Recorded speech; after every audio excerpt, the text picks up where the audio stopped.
share my screen.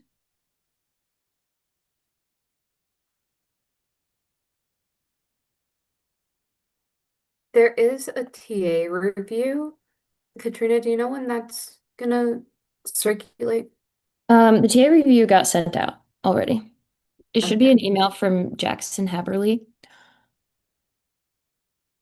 Um, did you not get it?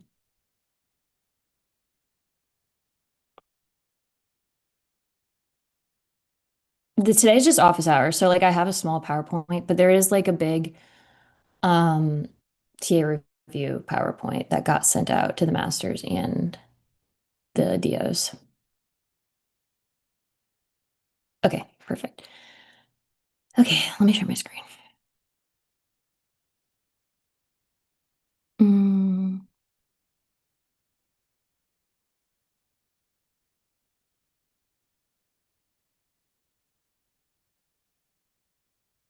Also, if anyone has, okay, if anyone has any questions like during it, you can just call out or put it in the chat. Um, yeah. Okay, so I'm just going to be doing poem because that was this week. But if you have questions about any of the other stuff that's on the exam too, you can ask that too. Okay, so first, oh, wait, let me get rid of this. First is just this chart. I would just memorize this chart. When I got to the exam, I just drew it the first time. So just knowing that, like, can you guys see my cursor? Yes. Okay. Just knowing that like normal breathing like is tidal volume, and then anything you breathe additional above your normal resting breathing would be inspiratory and then expiratory, stuff like that. It's pretty self-explanatory, but um I feel like they ask a lot of questions about it, and just drawing it out like this and then being like, okay, I have this and then I have to add it to this to get what they're asking for is really helpful, and just being able to look at the chart when you're answering the questions is good. This one too, I feel like they asked maybe one or two questions about like knowing that gas exchange only really occurs in the respiratory zone, and knowing just that this is kind of like a highway for air before it gets down here and can actually exchange. I would also just have an idea of like knowing like, okay, in my trachea, I have everything. I have cilia, I have smooth muscle, I have cartilage. If I go down one to the bronchi, I have cilia and I have smooth muscle, but I start losing the cartilage and then down, et cetera, et cetera, et cetera. So maybe just memorizing like when you start losing stuff or having an idea of that can be helpful. I feel like that might have come up too. But yeah, definitely I would know the three things in the conducting zone and the three things in the respiratory zone. Okay, this one is a little more complicated. For this one, the I would know that the central chemoreceptors, they're sensitive, they're in the brainstem. I would know where they're each are located. So the central chemoreceptors are in the brainstem, and I would know they respond to pH and to CO2, but only the peripheral chemoreceptors are going to respond to oxygen levels.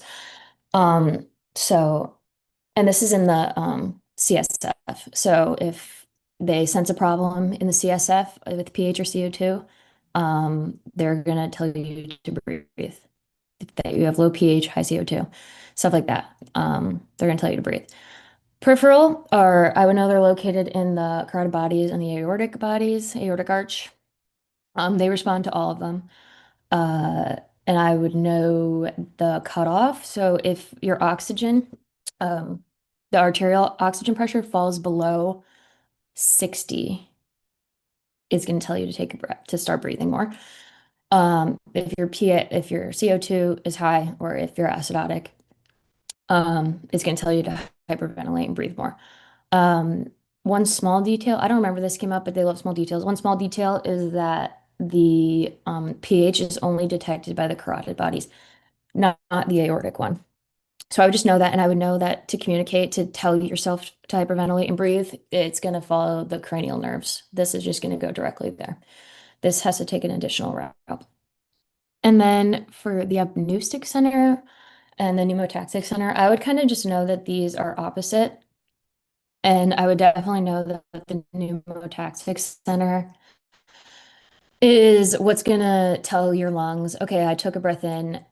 I don't want to hyperinflate my lungs. I don't want to get hurt. I need to breathe out. So this is going to prevent like overinflation injury, stuff like that. And then obviously the phrenic nerve goes to the diaphragm. Um, these are less important, but I do remember this coming up on the exam, and I was like, wow, that was so niche and kind of mean. Um, the juxtamedullary receptors, the J receptors, are in the alveolar walls. And this is going to be important when you have like heart failure or anything that's like causing fluid to build up in your lungs. So they're activated by the interstitial fluid and they're going to increase your breathing rate. Um, the example in Costanzo, and I feel like this might have been the example on the exam, is left-sided heart failure, your blood's going to back up into the pulmonary circulation. So you're going to have increased fluid in the pulmonary circulation, and that's when these are going to get activated and tell you to breathe faster, get more stuff in there. Okay, next is this reaction. Big things here I would know that what's driving the carbon dioxide into the capillary is the gradient, the pressure gradient. And that carbonic anhydrase is going to break it down into bicarb and the hydrogen ion. So the hydrogen ion is going to be buffered because you just don't want that acid sitting around in your red blood cells. So that's going to be buffered by deoxygenated hemoglobin. So to avoid any acidification there. Bicarb is going to be exchanged for chloride. They have the same charge, so they're just exchanged for each other. So then bicarb can make its way back to your lungs, to your venous blood. And once it gets to your lungs, it's going to do all of this in reverse order. So it's going to go back and it's going to do, you're going to breathe off the carbon dioxide and the water. Okay, wait, is there any? Oh, yes, Olivia. Good. Um, okay, more charts. This one, I feel like they like to ask questions about diffusion. This chart, so just starting off at sea level, so like normal. Um, when you breathe in, what's gonna drive the diffusion is over here, like your alveolar pressure of oxygen is higher than in your arterial blood. So you're gonna want to diffuse across across the capillary into the blood. So you're gonna have a kind of quick diffusion into the blood, and it occurs a third of a distance along the length of the capillary. Um, is when it's going to equilibrate, and the partial pressure in the alveoli is going to equal the partial pressure in your blood. So that's when you've diffused enough to make them equal, and then you're kind of just going to chill out. So fibrosis, you're not very good at diffusing, so you have the pressure gradient that would drive the diffusion, but you don't diffuse very well. So you're not going to have that quick diffusion of oxygen across the membrane. So it's kind of just going to be a little meh. And you're not going to reach that equilibrium of the oxygen going across the membrane. So down here, you're still going to have the pressure in the alveoli being higher than the blood. Okay. And then over here, high altitude is lower pressure.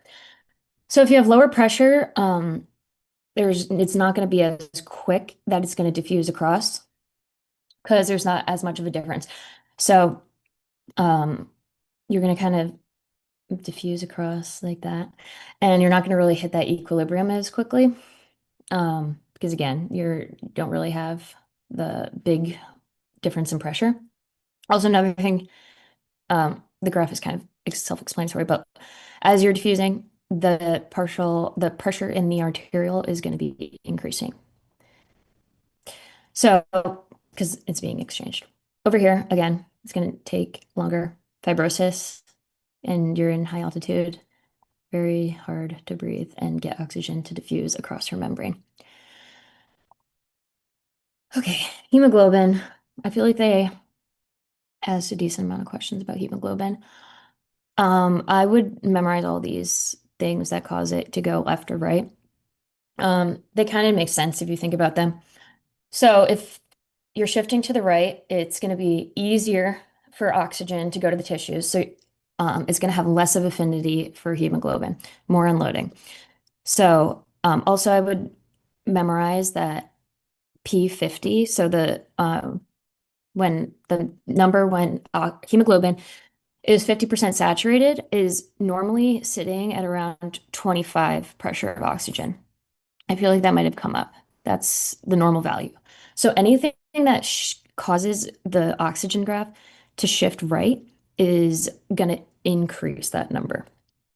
So, because you have a decrease in affinity. So it's going to be easier for the oxygen to unload. So the 50% saturated is going to be larger. So things that do this are if you have increased carbon dioxide, makes sense. You need more oxygen, low pH, increased temperature, exercise, stuff like that, that lowers your pH and increases your CO2. So you want more oxygen, you want to be able to unload it. This molecule, I feel like they talk about a lot and is kind of important. Basically, it binds to hemoglobin and takes the place where oxygen would bind. So, sorry, again, less oxygen bound to the hemoglobin, more oxygen unloading because this is in its place and oxygen can't bind. And then I would also know the left shift, the opposite stuff, kind of when you don't need as much oxygen going to your tissues, that's going to cause the P50 to be lower because you have oxygen hanging onto hemoglobin more, so it's not going to come off as easily. And then again, the stuff we talked about before and this molecule is going to decrease, so you can hold on to oxygen a little bit better. Also, I would know the hemoglobin, the fetal hemoglobin, um, is has higher affinity for oxygen because when you're a baby, you need to get oxygen from your mom. So that's also gonna cause a left shift in the graph. I feel like that might have come up too. Are there any questions so far, or should I just keep ripping along? I can't see the chat anymore. Okay. Um, this stuff's also important. Uh, FEV1 over FBC. So normal should be around zero point 0.8, 0.7, 0.8. Um, Obstructive diseases, so like your asthma and your COPD, stuff where it's easy to breathe in, but it's really hard to breathe out. You're gonna have lower volumes of expiration overall. So this is gonna be lower and this is gonna be lower compared to these two. But that breath that you breathe out in the first second is really, really hard to get out. So this is gonna be way lower than this one. And that's what's causing this to go down because if you have the small number on top and the bigger number on bottom, it's gonna go down. Compared to restrictive disease, like fear asbestosis and stuff like that. Um, it's gonna FEV1 over FVC is actually gonna increase, and that's because again, you're having a breathing problem, so your volumes that you're gonna be expiring are gonna be going down, but it's because you can't even breathe them in the first place. So you have no real problem pushing the air out. So these are gonna be pretty equal but you can't get it in the first place. So they're both going to be equally lower amounts of air that you're pushing out because you don't have a lot to begin with. So that's going to be causing this to increase because you don't have that small number on the top compared to the bottom number. I wouldn't be surprised if like I feel like maybe they showed a chart like this and like I would know like what this line looks like and what this line looks like, that these two look pretty close together and that this has a big drop off.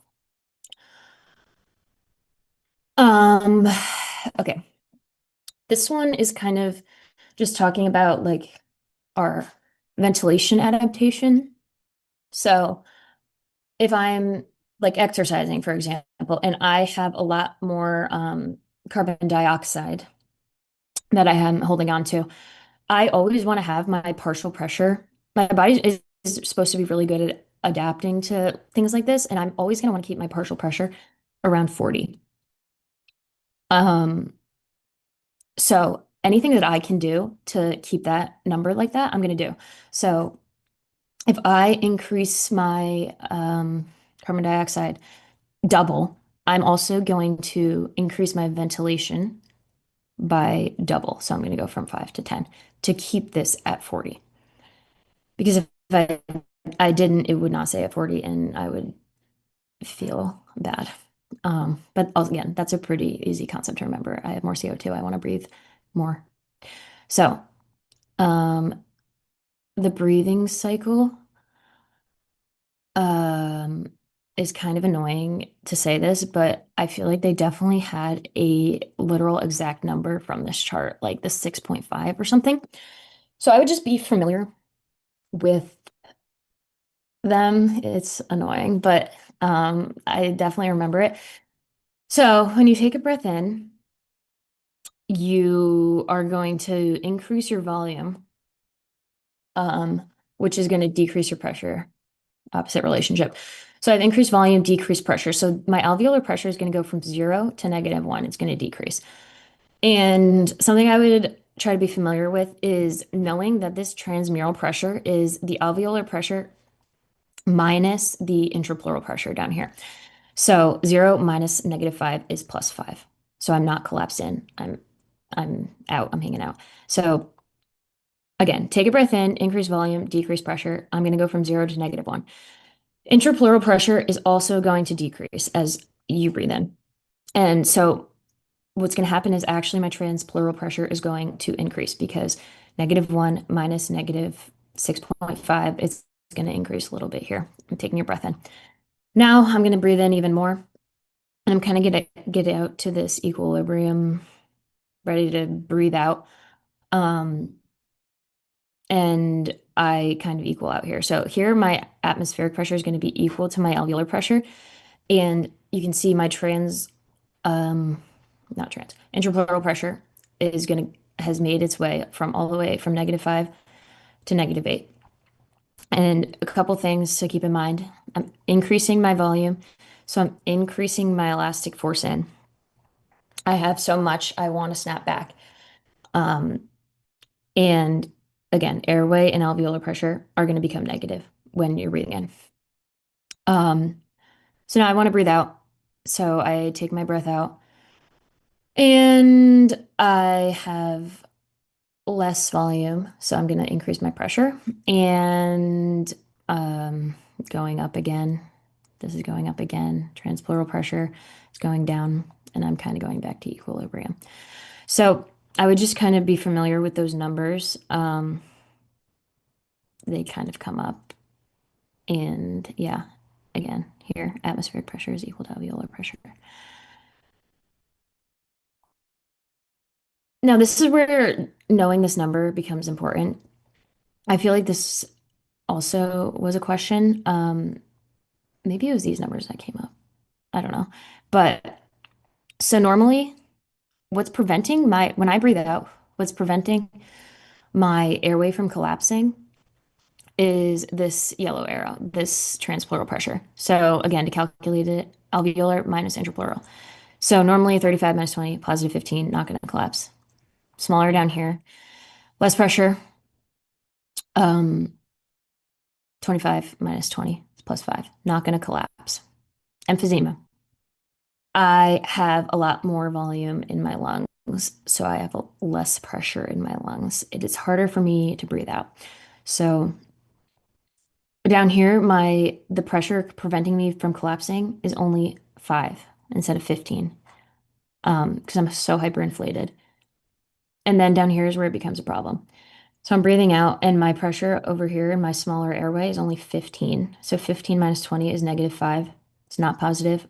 This is how people with emphysema, their airways can collapse when they breathe out, when they try to breathe out like that. Um, Stuff they talk about is like breathing through pursed lips to increase the pressure, so to prevent the airway collapse. I don't know if that comes up, but I feel like we talked about it. Um, any questions with that? Final one on the top, FRC after expiration is complete. Um, yes, I don't know. I have this stupid bar in my way. I can't see the top of the thing. Oh, there we go. Okay, wait. FRC. Final one. Which one?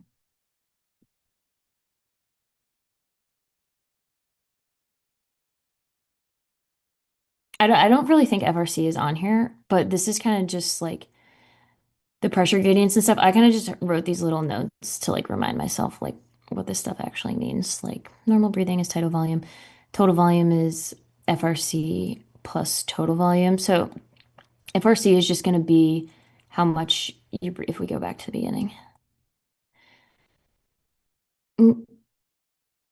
Mm, just how much you can expire like that.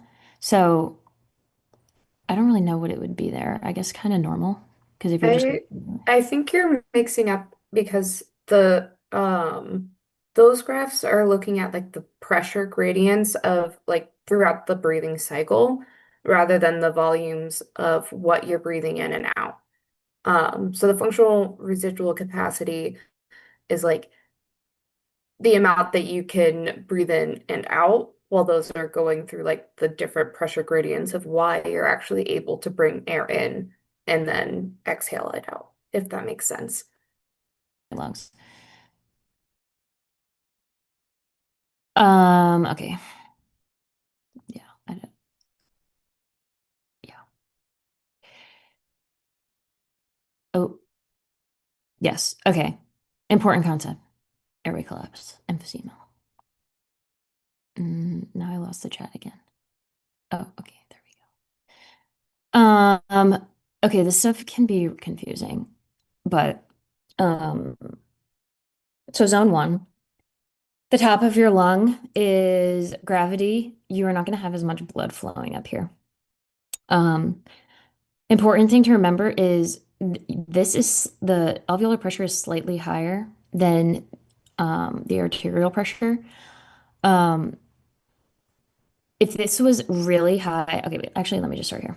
If normally, if the alveolar pressure was higher than the arterial, it would kind of cause your pulmonary capillaries to collapse because the pressure kind of just like run them over. Um, But even though this is higher, you would expect it to collapse, but this is just high enough so that the collapse won't happen. So this is still higher, but just barely higher, so it doesn't collapse. So stuff where like you're like hemorrhage, like you're decreasing the arterial pressure, you can collapse because then you have outdone it. This becomes way higher than this. Same thing for like positive pressure breathing, which like sleep apnea, like CPAP stuff. If you are really increasing the this greater than this again, collapse. And then it can become dead space. So I would just know again this relationship. Zone two, I feel like nobody cares about, so I'm not even going to talk about it. I would just know that arterial, you're going down, more blood flow in zone two than zone one because of gravity. Zone three is the highest blood flow. So you have the pressure here comes up higher than this. Obviously, this won't collapse because this is not higher than this. So just knowing that blood flow is highest down here. And then I don't know why. Oh, sorry, I'm so bad at this. Okay. And then kind of going to this. This confused me for so long. But going off of what we were talking about, blood flow is lowest in zone one because of gravity. However, ventilation is lower than that. So VQ is actually going to end up being the highest. Sorry, I messed that up. See, here we go. Blood flow is the lowest in zone one. Ventilation is low, but it is higher than blood flow. So we actually have more air to diffuse with than we have blood in. So our VQ ratio is actually going to be highest in zone one because I have more air than blood. So I have a lot of oxygen to give. So you're going to have a lot of oxygen in your arterioles because you have so much air, you're going to just shove it right into the blood because you don't have a lot of blood. So I would know this is highest here. This is also highest here. Does that make sense? I feel like it can be confusing. But zone three, blood flow is very high here because of gravity. Um, but airflow is not as high in zone three. So it's the opposite of zone one. Zone one, we had more air to less blood. And zone three, we have more blood to less air. So we have low VQ ratio because we have a lot of blood to accept the air, but the air does not is not as much there, so we can't receive as much. So the oxygen in the arterial, the pressure of oxygen in the arterial is actually going to be lower compared to up here. I hope that makes sense. But does oh does any does anyone have any questions about that? I feel like that's an important, oh my God, topic. But if I would just memorize, VQ is high up here, VQ is low down here. Um, okay, more VQ stuff. Um, Dead space, there's no gas exchange. So I'll talk about this after. VQ will be infinity. But these two are important. So high VQ, again, like in our old thing, high VQ is going to be in zone one up here.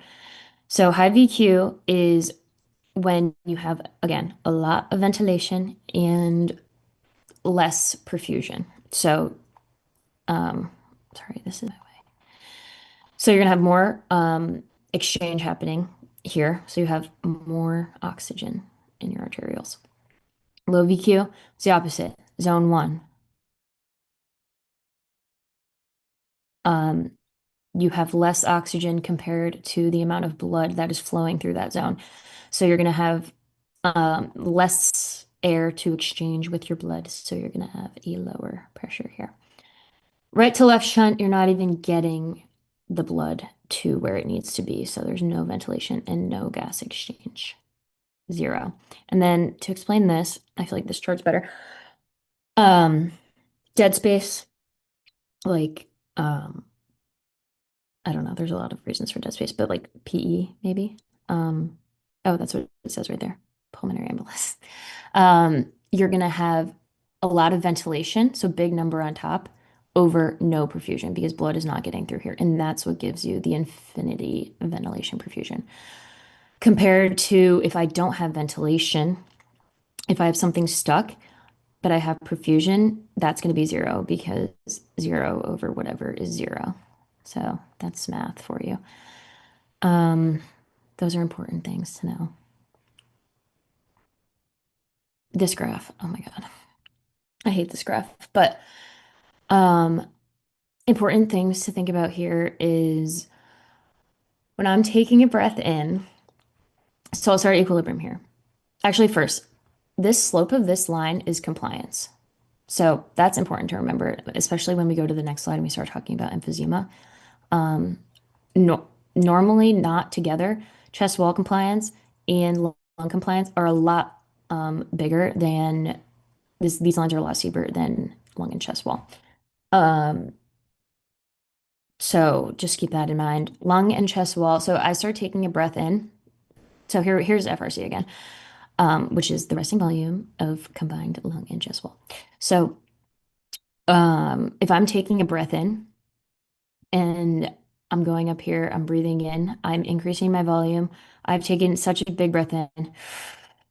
My collapsing force is large because I just took my breath in. I really want to blow it out because again, I don't want to overinflate my lungs and I want to exhale so I can keep breathing. So if you think about it that way, I feel like the graph makes sense. And then when you get below, so here we have, so again, when volume is greater than resting, um, you're going to have less expanding force and more collapsing force. This can get confusing because you're like, oh, I'm breathing in, I'm expanding, but you're breathing in and you want to breathe out. So it's going to tell you, okay, breathe out. It's going to tell you to collapse once you get to a high enough volume. So then down here during force expiration, so volume is less than just your resting. If I blow all my air out, I want to take another breath in. So I want to expand my lungs. And once you get below FRC, it means you forcefully exhaled. So you're going to have expanding force. Um, does that make sense? I hope. And then, yeah, the compliance thing, this slide is better. So who cares about that? These will 100% be on here. The emphysema, fibrosis stuff with these graphs, 100%, I think. Uh, so I would know. So think about compliance again. Emphysema, you are compliant. You have so much air. You are very breathed in, and you cannot elastic breathe it out. So this line, the slope is really steep. Compliance, high. Fibrosis, opposite. I cannot, um, my compliance is low because you can't breathe in. Same thing over here. That's just lung. This is lung and chest wall. Same thing that we talked about. Emphysema, fibrosis. Okay. No questions. Again, if anyone has a question that they want to talk about and they want me to stop talking, please just say something. Exercise. Okay, this is kind of what I was talking about earlier. When we exercise and use up our oxygen, increase our carbon dioxide, our body is like pretty good at like making us chill and like keeping our blood normal. No change. No change. pH could be low from lactic acid. Who cares? Venous blood makes sense. More carbon dioxide. Pulmonary blood flow, cardiac output, increased pulmonary blood. This stuff makes sense. I just I don't know why I put this on here actually, because you know this stuff. Oxygen, you're exercising a lot, your tissues are like, we need oxygen. Right shift in the hemoglobin curve, increased 50% saturation rate of hemoglobin, decreased affinity for oxygen because we need to unload the oxygen into our tissues. And we need it to be less bound to hemoglobin. This one gets more complicated. Um, sorry if this looks crazy, but so when we are at high altitude. Again, pressure is decreased. We already talked about that. Um, decrease, decrease. So this can get confusing. But so our chemoreceptors, let me just see what I wrote down here. Our chemoreceptors, what's going to happen first is so we have hypoxemia. So our peripheral chemoreceptors, the ones that we talked about in the carotid body and the aortic body, are going to be like, oh my God, we have too much carbon dioxide. Let's hyperventilate and breathe it off.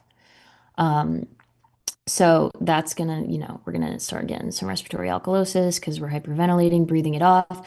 But then our body is so smart, our central chemoreceptor or central um, peripheral ones are gonna be like, no, we have breathed off too much. We have too little. Let's hold on and not hyperventilate. And then our chemoreceptors, it's just a cycle of like trying to fix ourselves, stuff like that. Um, they're carbonic anhydrase inhibitors, so that's going to be in your kidney, you reabsorb bicarb, and carbonic anhydrase inhibitors block the reabsorption of bicarb in your kidney. So you're going to excrete a lot more bicarb. And by doing that, you're actually going to give yourself a metabolic acidosis, but that will actually help you feel better because you are trying to compensate. It'll help you compensate for all the CO2 that you're breathing off, respiratory alkalosis. Um, this stuff, pulmonary blood flow, you're going to have increased pulmonary resistance, and that's going to back up into. So we talked about the left heart failure backing up into the lungs, but if you start in the lungs, it's going to back up into your right heart. So you have increased pulmonary resistance, which is going to go back and increase your pulmonary arterial pressure, which is going to go back and you're going to cook your right ventricle because it's going to have to work so hard to pump the blood into your lungs. Oxygen hemoglobin curve, again, shifts right. But now we're going to bring back I, um, because we're going to want to block the hemoglobin from binding oxygen because we want it to unload because we need oxygen. So all that stuff shifts to the right, blah, blah, blah. We already talked about that. Another thing that happens is this polycythemia stuff, the erythropoietin stuff. So Basically here, this is kind of just a minute detail, but like I don't know, they like that stuff. So you're gonna make more red blood cells, so you're gonna have more hemoglobin. So you're gonna be able to carry more oxygen and you're gonna have more oxygen in your blood. And it should make you feel better because you're gonna um, have more oxygen being transported to your tissues. But in return, this makes your blood a lot more viscous and increases resistance. So it's kind of like your body's trying to help you, but also it's kind of a trade-off. Um, Kind of just a random thing. I feel like surfactant will definitely be on the test. Math, law of Laplace and stuff. But in week 26, babies start making surfactant, and it's made by the type 2 pneumocytes. And surfactant, if we don't have it, it's like Velcro, they say, ripping your lungs apart and your lungs collapse very easily. But surfactant makes it easy for your lungs to expand, just lubricates them. But yeah, week 26, surfactant, type 2 pneumocytes. That was definitely on there last year. Um, this is kind of self-explanatory, but I feel like this also came up. When you have a pneumothorax, so you're puncturing your lung, you are going to lose this intrapleural pressure. It's going to be driving the opposing forces of the wall in the lung. So your lung's gonna collapse. Your lung and your chest kind of go opposite, but so if you lose both of them, your chest is gonna go "Meow," and your lung's gonna go in, and so you're gonna be like chest springs out, lung goes in. You're gonna lose that. Okay, hypoxemia is different than hypoxia. I think this is one of the last things I have. Hypoxemia is different than hypoxia. Hypoxemia is low oxygen actually in the blood, where hypoxia is low oxygen in the tissues. But hypoxemia, so stuff that it causes, and I would know this chart. I would just memorize this chart, and I would know these AA gradients. So high altitude, um, less alveolar pressure, but you also have less diffusion. Not diffusion, but like your alveolar pressure is decreased, but your arterial blood pressure is also decreased. They go down together. So your AA gradient ends up being normal. Oxygen helps. Hypoventilation, AA gradient's also normal because it's not really issue getting the air that you do have into your arterial blood. So stuff down here is starts to be when you do have that problem getting the air that you did breathe in into your blood. You're not getting air in as well, so they're going to go down together. Um, it's not a diffusion defect where I'm getting the air in, but I can't get it across. So PaO2 is going to be decreased, but my alveolar pressure should not really be affected. So my AA gradient is actually going to increase. Um, and then VQ defect, same idea. Um, we kind of talked about those. The arterial oxygen pressure decreases, AA gradient is also increased. Same thing with right to left shunt, same idea. I feel like this might have come up. The limited supplemental oxygen is not really going to fix the right to left shunt because the blood is not going to your alveolar anyway to get the oxygen that you're going to give. So I would just keep that in mind. Um, but yeah, I would just memorize this chart. Hypoxia, low oxygen in tissues. So hypoxemia, low oxygen in the blood can lead to hypoxia. Um, because your blood is not delivering oxygen to your tissues, but it can't go the other way around. So decreased cardiac output, obviously, less blood flow, less oxygen getting to your tissues. Hypoxemia, we talked about that. Anemia, hemoglobin, you just don't have enough. And so even though the oxygen, you're breathing fine, the oxygen is in your blood, it is not being transported and it is not being delivered to your tissues. So that is why hypoxemia, fine. But hypoxia, yes, because it's not getting to your tissues. It has nothing to hitch a ride on. Carbon monoxide, same idea. Carbon monoxide is going to take up, ooh, left shift of oxygen curve. It's going to take up the hemoglobin spots. So again, um, less oxygen because it has nothing, nowhere to go. Cyanide, same idea here. But an important thing to remember in these is that the pressure in your arterial of oxygen pretty much is going to be, except hypoxemia, which we know because we talked about that, um, is going to be fine because you still have oxygen there. It's just not getting to where it needs to go, except hypoxemia. Um, okay, any questions about that? No. This is going to be on the test, 100%. Bronchioles, B2. B2, bronchodilation. B2 agonist, treat asthma. I feel like that was on there 2 times. Oh, this is important.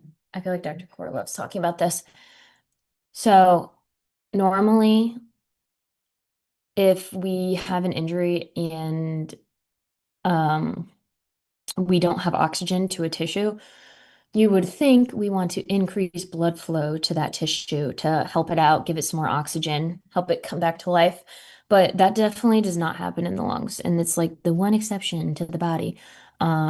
So if I have an obstruction, or if I have dead space, say I got that CPAP machine and I collapsed my zone one, and I have no air to the area, I'm going to actually vasoconstrict to that area. So I want to reroute the blood flow to an area that is getting oxygen because it's pointless of me to put the blood, there's no oxygen. So it's pointless of me to go to that area to get oxygen for my blood. I'm just going to reroute my blood to an area where I am going to get oxygen.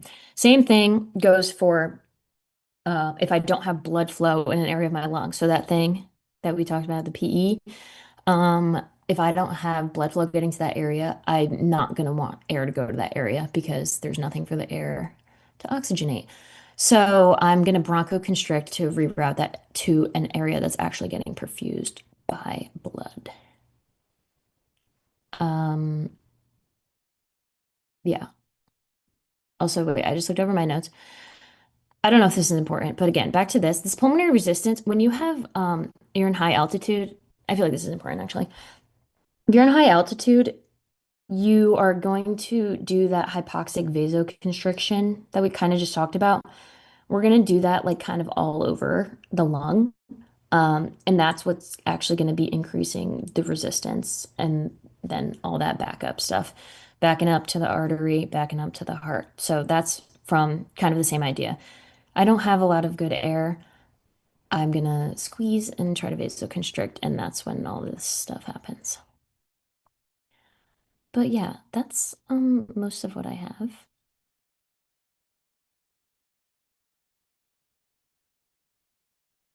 Oh, good people are still here. If anyone has any questions at all about like anything, even if it's like you think it's stupid or like just I don't know, um, you can ask. Can you please go over that chart one more time? The one with the like different with like the three charts Yes, at the bottom. yes, I think I know which one you're talking about. Sh- Okay,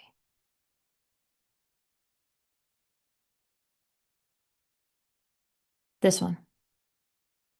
Yes. Yeah. Okay, the PowerPoint, maybe. Let me do this first. Um, so this, do you want to go over this again?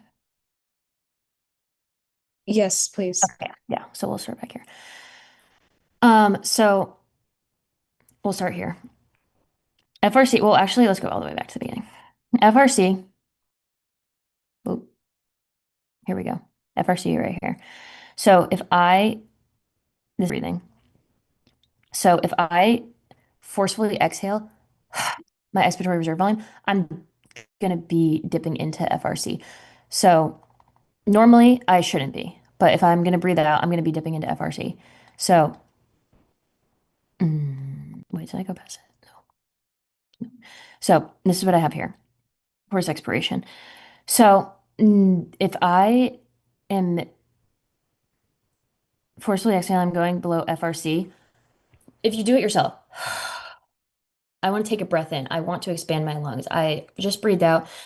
I feel out of breath. I want to take the breath in. So that's how I get this expanding force is after I do that. If you're below this line, you forcefully exhaled. That's why I want to breathe in. That's why I have the expanding force.